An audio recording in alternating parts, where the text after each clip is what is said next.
ഇടുക്കി അടിമാലിയിലേക്കാണ് മണ്ണിടിച്ചിലിൽ ദുരന്തബാധിതരെ കൈവിട്ട് അധികൃതർ. പൂർണ്ണമായും വീട് നഷ്ടപ്പെട്ട കുടുംബങ്ങൾ താമസിക്കുന്നത് അടച്ചുറപ്പില്ലാത്ത ചോർന്നൊലിക്കുന്ന KSEB ക്വാർട്ടേഴ്സിൽ. വാഗ്ദാനം ചെയ്ത തുകയും സൗകര്യങ്ങളും ഇനിയും ലഭ്യമായിട്ടില്ല. ജില്ലാ ഭരണകൂടവും ദേശീയപാത അതോറിറ്റിയും കൈവിട്ടെന്ന് ദുരന്തബാധിതർ പറയുന്നു. പൂർണ്ണമായും മാറാൻ കഴിയാത്ത വാസയോഗ്യമല്ല. കാരണം ഒരൊറ്റ ജനലിന് പോലും കൊളുത്തില്ല. ഫുൾ ഗ്ലാസിന്റെ ജനലാണ്. നമ്മൾ രാത്രി കിടക്കുന്ന സമയത്ത് ഏത് ഒരു വ്യക്തിക്കും പുറത്തുനിന്ന് തന്നെ അത് തുറക്കാം. അതുപോലെ അത് ഫുള്ള് നനഞ്ഞൊലിക്കുവാണ്. ഭിത്തി മൊത്തം വിണ്ട് കീറിയിരിക്കുന്നു. സീലിംഗ് എല്ലാം തൂങ്ങിക്കിടക്കുന്നു. ഈ ഒരു അവസ്ഥയിൽ ഇവിടെ ഒട്ടും ഞങ്ങൾക്ക് വിശ്വസിച്ച് ജീവിക്കാൻ ബുദ്ധിമുട്ടുണ്ട്. ഇപ്പം ഞങ്ങളുടെ ആവശ്യം എന്ന് പറഞ്ഞാൽ ഞങ്ങൾക്ക് എത്രയും പെട്ടെന്ന് വീട് പോയതിനുള്ളൊരു സംവിധാനം ചെയ്തു തരണം. വീട് തന്നെ വേണം. ഇപ്പം ഈ വാസയോഗ്യമായ ഒരു വീട് കിട്ടണം.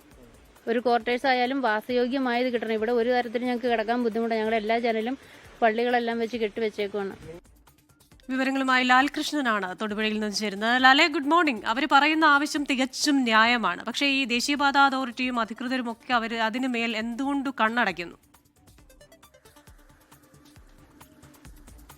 ഈ സംഭവം ഉണ്ടായി ക്യാമ്പിൽ കഴിയുന്ന സമയത്ത് തന്നെ ഒരു പ്രധാനമായിട്ടും പറഞ്ഞൊരു പ്രധാന പ്രശ്നം എന്ന് പറയുന്നത്, ഞങ്ങൾ നാളെ ഇവർ പറയുന്നൊരിടത്തേക്ക് പോയാൽ അധികൃതർ ഞങ്ങളെ തിരിഞ്ഞു നോക്കാനുള്ളൊരിടയില്ല, അതുകൊണ്ട് തീരുമാനമാക്കിയ ശേഷം പോകാം എന്നുള്ളതായിരുന്നു. അതിനുശേഷം ജില്ലാ കളക്ടർ നേരിട്ടെത്തി ഇവർക്ക് ഉറപ്പ് നൽകിയതാണ്. ഇതിൻ്റെ പൂർണ്ണ ഉത്തരവാദിത്വം നാഷണൽ ഹൈവേ അതോറിറ്റിക്കാണ്. അവർ നിങ്ങൾക്ക് പണം തരും, അതിനുശേഷം ബാക്കി തീരുമാനങ്ങൾ എടുക്കാമെന്നുള്ളത്. അതിൻ്റെ അടിസ്ഥാനത്തിലാണ് നിലവിൽ ഇവരെ KSEBയുടെ ഒരു ക്വാർട്ടേഴ്സിലേക്ക് മാറ്റിയത്. KSEB ക്വാർട്ടേഴ്സിൻ്റെ അവസ്ഥയാണ് ഇപ്പോൾ അവർ പറഞ്ഞത്. ചെറിയൊരു മഴ പെയ്താൽ പോലും ചോർന്നൊലിക്കുന്ന അവസ്ഥയാണ്. അടച്ചുറപ്പുള്ള സൗകര്യങ്ങളില്ല. പെൺകുട്ടികളടക്കമുള്ള ആളുകൾ അവിടെ താമസിക്കുന്നുണ്ട്. അതായത് പൂർണ്ണമായും വീട് നഷ്ടപ്പെട്ട 8 പേരാണ് നിലവിൽ ആ ക്വാർട്ടേഴ്സിൽ താമസിക്കുന്നത്.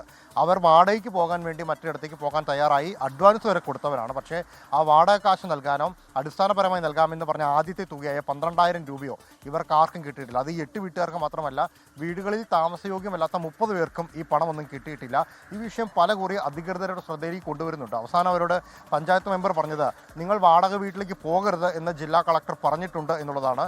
പക്ഷേ ഈ വിഷയവുമായി ബന്ധപ്പെട്ട് ജില്ലാ കളക്ടറെയോ അല്ലെങ്കിൽ പഞ്ചായത്ത് അധികൃതരെയോ നമ്മൾ ബന്ധപ്പെടാൻ ശ്രമിക്കുന്നുണ്ടെങ്കിൽ പോലും ഇവരാരും ഈ വിഷയത്തിൽ ഫോൺ എടുക്കാനോ പ്രതികരിക്കാനോ ഇതുവരെ തയ്യാറായിട്ടില്ല. അതായത് സ്വന്തമായി വീടും പുരയിടവും ഉണ്ടായിരുന്ന ആളുകൾ അത് അധികൃതരുടെ അനാസ്ഥ മൂലം നഷ്ടമായി പെരുവഴിയിൽ നിൽക്കുമ്പോൾ അവരെ പൂർണ്ണമായും കൈവിടുന്ന അവസ്ഥയാണ് ഇപ്പോൾ ഉണ്ടായിരിക്കുന്നത്. ഈ പ്രശ്നത്തിന് ഒരു പരിഹാരം ഉണ്ടാക്കണം എന്നാവശ്യപ്പെട്ടുകൊണ്ട് വലിയ രീതിയിലുള്ള പ്രതിഷേധവും ഇപ്പോൾ ആ ദുരിതബാധിതരുടെ ഭാഗത്തുനിന്ന് ഉണ്ടാകുന്നുണ്ട്. പ്രത്യേകിച്ച് വീട് പൂർണ്ണമായും നഷ്ടപ്പെട്ട 8 പേർക്ക് പുറമെ വാസയോഗ്യമായ വീടില്ലാത്ത 30 പേർ കൂടി ഇവരോടൊപ്പം ചേരുന്നുണ്ട്. ഇവരടക്കം ഈ പ്രശ്നത്തിന് ശാശ്വതമായ ഒരു പരിഹാരം കാണണം എന്ന ആവശ്യമാണ് മുന്നോട്ട് വയ്ക്കുന്നത്. അടച്ചുറപ്പില്ലാത്തൊരു വീട് എന്നതിനേക്കാൾ ഉപരി സുരക്ഷിതമല്ലാത്ത ഒരു താമസ സൗകര്യമാണ് നിലവിൽ ഇവർക്ക് ഏർപ്പെടുത്തിയിരിക്കുന്നത്. നാഷണൽ ഹൈവേ അതോറിറ്റിയോ ജില്ലാ ഭരണകൂടമോ പറഞ്ഞ വാക്കുകളെല്ലാം തന്നെ കാറ്റിൽ പറത്തിക്കൊണ്ട് ഇന്ന് ആ ദേശീയപാത തുറന്നു കൊടുത്ത വിഷയത്തിൽ മുന്നോട്ട് പോവുകയാണ്.